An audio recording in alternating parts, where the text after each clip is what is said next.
आज बानू हळद कुठतीये?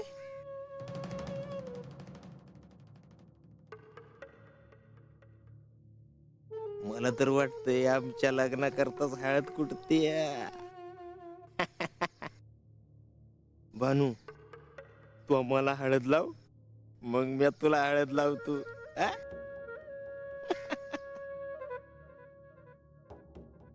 तो फक्त माझी हो, मग बघ कस राजाच्या राणीगत ठेवतो का नाही तुला.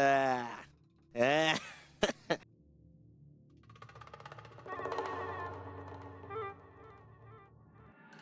मी जर इथे थांबणार नसले तरी ही जेजुरी सोन्याची होवो.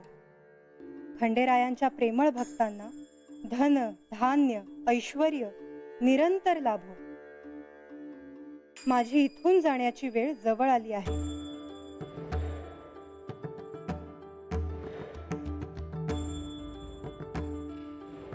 नारायण नारायण. प्रणाम माते. मुनिवर, श्री खंडेरायांच्या विवाहात आपण मंगलाष्टका गायली आणि नंतर भेटलाच नाहीत. क्षमा असावी, पण माते आपण जाणताच एके ठिकाणी फार काळ न थांबण्याचा माझा नियमच आहे. पण माते, आपण कुठल्याशा गहन विचारात होता. हो, विष्णू लोक आमची वाट पाहतो आहे, त्याचाच विचार करत होते. खरे आहे, आपण ज्या कारणासाठी इथे आला होतात ते कार्य आता पूर्ण झाले. काय सुंदर नियोजन होते आपणा उभयतांचे. श्री विष्णू लोकात प्रत्यक्ष श्री विष्णू आणि श्री लक्ष्मी माता नसेल तर कसं होणार. हो, परंतु इथून परत जाण्याचा विषय काढला की हे काही बोलत नाहीत.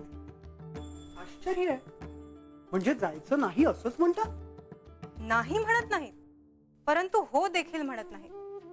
पण आपण इथे राहिलात तर इथे जे जे घडेल त्यात आपणाला काही ना काही भूमिका घ्यावीच लागणार आणि ते काही सोपे नाही. नारायण नारायण. मुनिवर,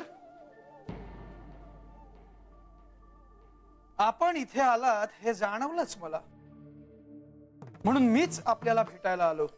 प्रभू, नारायण नारायण. मुनिवर, काही विशेष वार्ता? आपण साऱ्या जगाचे चालक आहात. वार्ता कसली प्रभू, मी आपणा उभय त्यांच्या दर्शनासाठी इथे आलो होतो. आपण विशेष वार्ता म्हणून सांगायची झाली तर आपण कुंभकाच्या भावाला जे शासन केले होते त्यामुळे तो भ्रमिष्ट होऊन सगळीकडे फिरतो आहे. कुंभकाला आता पुढे काय करावे हे कळेनासे झाले आहे.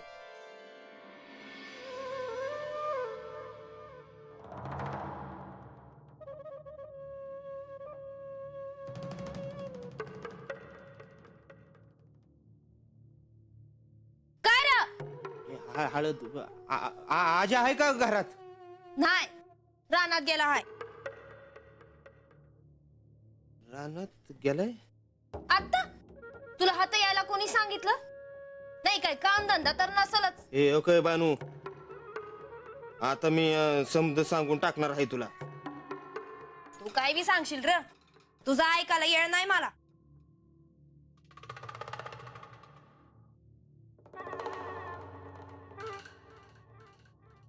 ए बानू, माझ्या आईनं आज्याला सांगून बघितलं,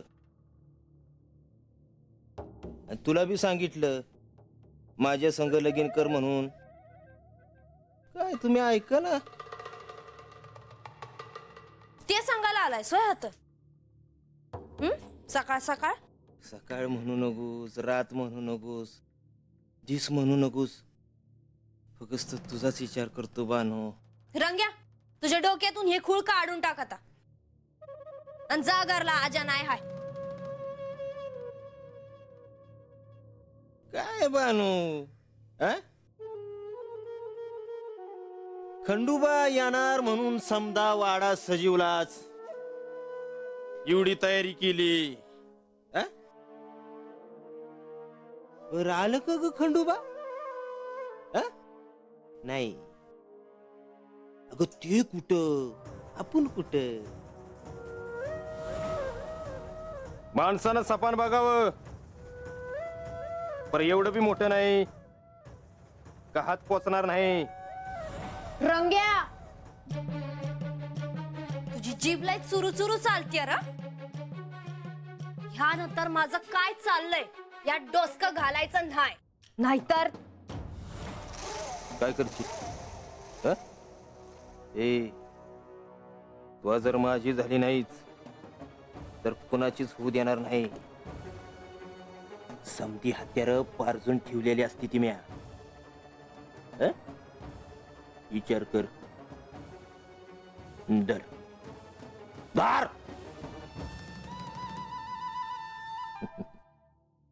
येऊ का? हं?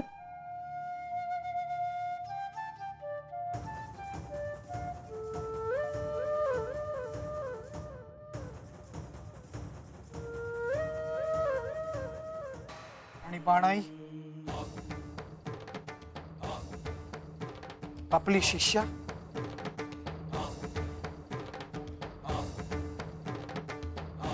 बानूचं काय प्रभू,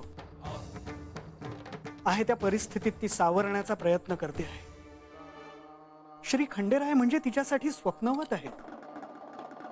ते दुसऱ्या कोणाचे तरी झाले हे सत्य श्री खंडेरायांच्याच मुखातून तिला कळले. जे झाले ते उत्तमच झाले. भक्ती मार्गात भक्ताच्या अहंकारावर एकदा आघात झाला म्हणजे ते त्याच्या पुढच्या प्रवासासाठी चांगले असते. मुनिवर, मला असं वाटतं की विवाहानंतरचा काही काळ शांत जावा. बाणाई खंडेरायांच्या आयुष्यात येणार हे जरी खरं असलं तरी आपण घाई करू नये. जशी आज्ञा प्रभू. एक भक्त म्हणून तिला घडवण्याचं कार्य मी करतो आहे, यापेक्षा दुसरं काही नाही. मुनिवर, मी हे सगळं का सांगतोय हे ध्यानात घ्या. क्षमा असावी, परंतु जे सांगायचं आहे ते आपण स्पष्ट का सांगत नाही? शिवशक्तीचं मिलन झालं आहे. शिवाच्या सहवासात दगडाचंही सोन्याच्या कणात रूपांतर होतं.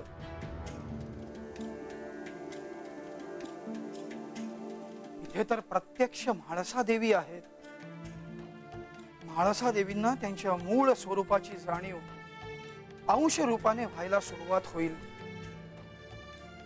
त्याचबरोबर त्यांच्यातील शक्ती जागृत होण्यासही सुरुवात होईल. तो ऊर्जेचा एक मोठा स्रोत आहे. त्याला प्रवाहित कसा करायचा, कसा नियंत्रित करायचा हे म्हाळसा देवींना कळणार नाही.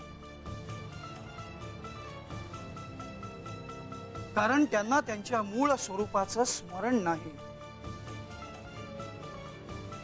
आपल्या सगळ्यांना त्यांचा क्रोध माहित आहेच. म्हाळसा देवींना त्यांच्या मूळ रूपाचं स्मरण स्वतः श्री खंडेराय करून देतील, कारण त्यांनी तसं सांगितलं आहे. त्यामुळे या परिस्थितीमध्ये आपण कोणताही हस्तक्षेप करू नये असं मला वाटतं.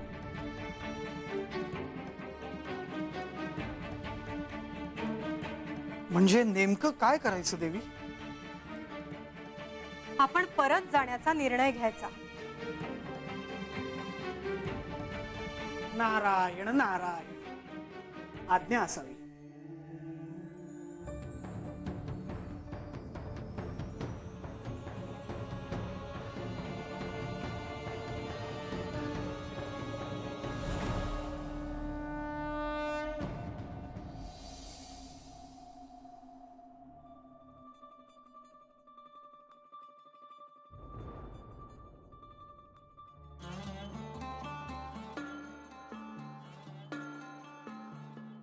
असा या अशा आनंदाच्या क्षणी तुला माझ्याकडून काय भेट हवी आहे?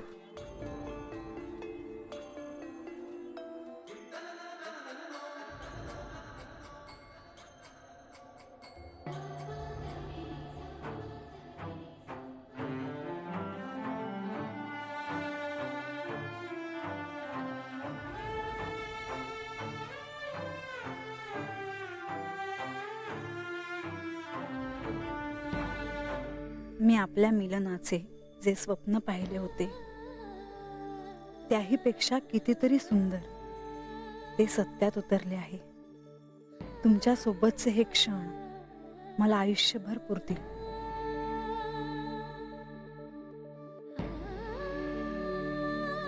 म्हाळसा, तुम्ही कधी आलात? तुम्ही स्वतःत हरवला होतात तेव्हा.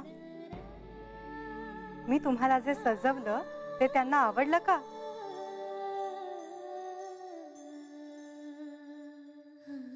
तुमच्या चेहऱ्यावर हा आनंद असाच राहावा अशी माझी इच्छा आहे.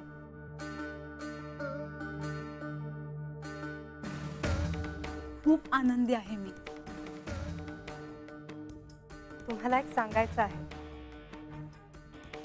विवाह पार पडला, इथल्या माणसांशी तुमची ओळख झाली, तुम्हाला सिंहासनावर तुमची मानाची जागा देखील मिळाली. आता तुमचा संसार खऱ्या अर्थानं सुरू झाला. हो, पण या विवाहासाठी तुम्ही आणि प्रधानजींनी जे काही केलं आहे ते नाही विसरणार मी. म्हाळसा, आता मी परत जाणार आहे. पण का? आपल्याशिवाय आम्ही सगळे इथे कसे राहू? इतक्या कमी वेळात तुम्ही मला आणि सगळ्यांना आपलंसं केलं. नाही, मी तुम्हाला जाऊ देणार नाही. हवं तर मी प्रधानजींशी बोलते. त्यांना इतक्या वेळा सांगून देखील ते माझ्याबरोबर येण्याचा विषय टाळत आहेत. म्हणून मी एकटीनेच परत जाण्याचा निर्णय घेतला आहे. नाही, मला माहित नाही का, पण तुम्हाला इथून जाऊ द्यावेसे वाटत नाहीये. म्हाळसा, तुमचं प्रेम मी समजू शकते, परंतु आता मला इथे नाही राहता येणार. नाही, मला हे पटत नाही. तुम्ही माझ्या बरोबर यांच्याकडे चला. म्हाळसा, अगं मला जाणं भाग आहे. नाही, तुम्ही चला.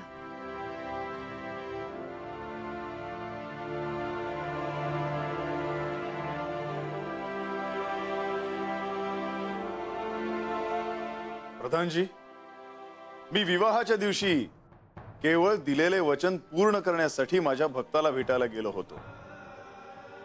आणि हे म्हाळसेला कितीही समजून सांगितले तरी तिचा विश्वास बसत नाहीये. आणि आपल्या मार्तंड भैरवाच्या अवतारातील माझं कार्य जोवर पूर्ण होत नाही तोवर मी विष्णू लोकात परत जाऊ शकत नाही. हे लक्ष्मी देवींना कसं सांगायचं हा मोठा प्रश्न आहे. आणि प्रधानजी, मी त्यांना आग्रह करूनही त्यांनी इथे थांबण्यास नकार दिला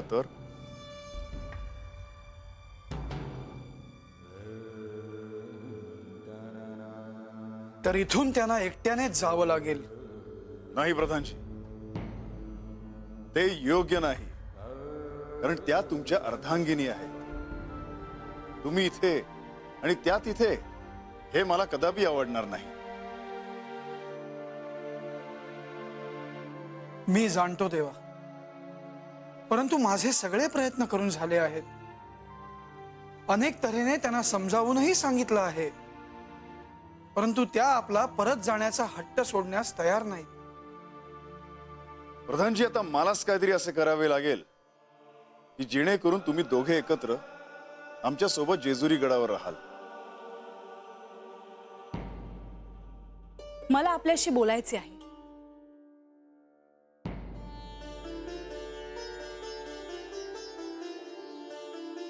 लक्ष्मी देवी येथून परत जाण्याचा विचार करत होत्या. त्या येथून परत जात आहेत हे मला आत्ता कळालं, म्हणून मी त्यांना येथे घेऊन आले. इतकं काही सुरू असताना आपण काहीच का केले नाही? प्रधानजी आणि लक्ष्मी देवी आपल्या सोबत राहावे यासाठी काय करायचंय ते करा, पण त्यांना जाण्यापासून थांबवा. देवी, आपण एकट्याने परत जाण्याचा निर्णय घेतला. हो, मग काय करणार? तुम्ही माझं ऐकतच नाही आहात. प्रधानजी, मी बहिणीच्या नात्याने आपल्याला सांगते, आपल्याला मी जाऊ देणार नाही. आपण दोघेही मला इथेच हवे आहात. प्रधानजी आणि लक्ष्मी देवी मला अत्यंत प्रिय आहेत. त्यांचा सहवास मला मिळाला याचा मला आनंद आहे. तेव्हा म्हाळसेच्या आग्रहावरनं आपण दोघांनी इथे राहावे असे मी आपणास सुचवितो. परंतु लक्ष्मी देवी, प्रधानजी, आपण दोघांनी इथे राहणे का आवश्यक आहे हे मला आता सांगावे लागेल.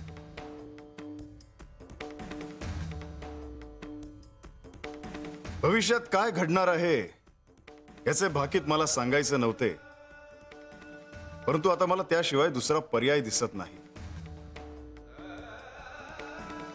देवा, आपण धर्मसंकटात पडावं असं मला वाटत नाही.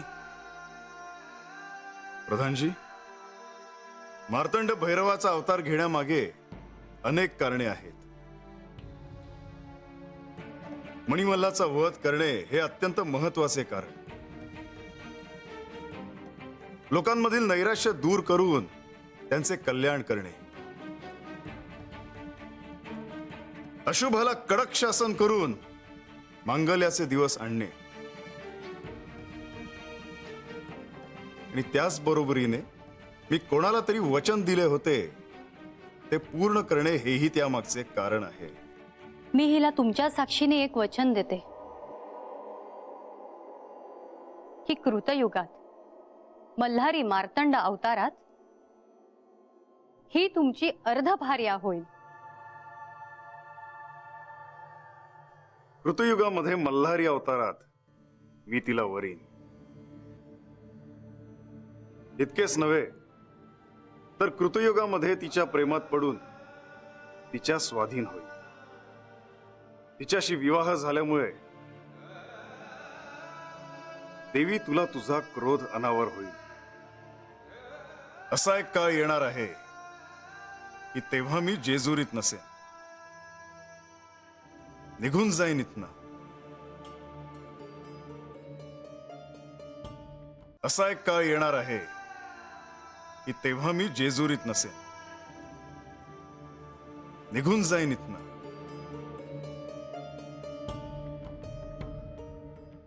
तोपर्यंत आपल्याला खूप मोठे दायित्व सांभाळावे लागेल. म्हाळसेची काळजी घ्यावी लागेल. आणि लक्ष्मी देवी, आपण जर इथे थांबलात तर मला सहाय्य होईल. देवा, सहाय्य वगैरे आपण का बोलता आहात? पण मला एक कळत नाही, तुम्ही कुठे जाणार आहात? कोणाकडे जाणार आहात? कशासाठी जाणार आहात? मी तुम्हाला कुठेही जाऊ देणार नाही. म्हाळसा, केवळ तुझ्या आग्रहावरून प्रधानजी आणि लक्ष्मी देवींनी इथे थांबावे यासाठी भविष्यात काय घडणार आहे हे मी त्यांना सांगितले. ह्याच्यापेक्षा अधिक मला तुला काहीच सांगता येणार नाही. असे कसे? मी तुमची अर्धांगिनी आहे. सत्य काय आहे हे मला जाणून घ्यायलाच हवं. म्हाळसा, भविष्यात काय घडणार आहे हे मी तुला सांगणे म्हणजे निसर्गाच्या नियमाविरुद्ध आहे. देवा, आमच्या जाण्यामुळे तुमच्यासमोर वेगळाच प्रश्न उभा राहिला आहे. आपण दोघांनी एकत्र बोलावं असं मला वाटतं. आम्ही आमच्या कक्षात आहोत.